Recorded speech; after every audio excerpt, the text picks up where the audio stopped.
না আমার সাথে। আমি এই ফটোগুলো এক্ষুনি তোর হাজবেন্ডকে পাঠাচ্ছি। ফটো পাঠাবি? পাঠা ফটো।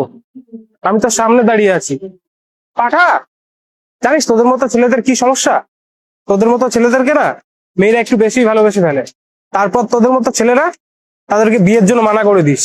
যখন ওই মেয়েটা অন্য কাউকে বিয়ে করে সুখে সংসার করে, তো তখন তোরা ওদের খুশি সহ্য করতে পারিস না।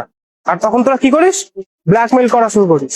সত্যি কথা বলতে কি জানিস তো, তোদের মতো ছেলেদের না ভালোবাসা পাওয়ার কোনো যোগ্যই নেই। আর যদি তুই ভালোবাসা পাওয়ার যোগ্য হতিস না, তাহলে ও তোকে বিয়ে করতো, আমার সাথে করতো না। আর তোদের মতো ছেলেরা না মেয়েদেরকে খেলনা ভাবে। যখন তোদের মন চাইবে তোরা তখন খেলা করবি, আর যখন মন চাইবে না তখন ছুঁড়ে ফেলে দিবি। তুই জানিস আমি কে? কে তুই?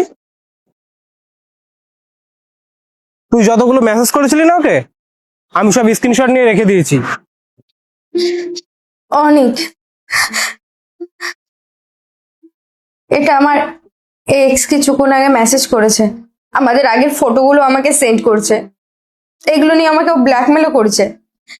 বলছে আজকে যদি আমি ওর সাথে দেখা করতে না যাই, তাহলে এই ফটোগুলো ভাইরাল করে দেবে আর তোমাকেও পাঠাবে। আমি বুঝতে পারছি না আমি কি করব। আমার ভীষণ ভয় লাগছে। আচ্ছা তুমি কোনো টেনশন করো না, আমি দেখছি একে। এখন যদি আমি এই স্ক্রিনশট গুলো পুলিশকে দেখাই না, তাহলে তুই না ব্ল্যাকমেলের কেসে এমন ফাঁসবি, তারপর বাইরে বেরোনোর জন্য হাউমাউ করে কাঁদবি। ঠিক আছে দাদা, আমি সব ফটো ডিলিট করে দেবো। ফোনটা দে তোর, ফোনটা দে।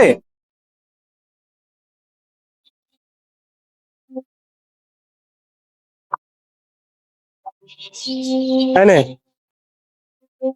আর আজকের পর থেকে না কাউকে ব্ল্যাকমেল করলে 100 বার ভাববি। দাঁড়িয়েছিস কেন? যা।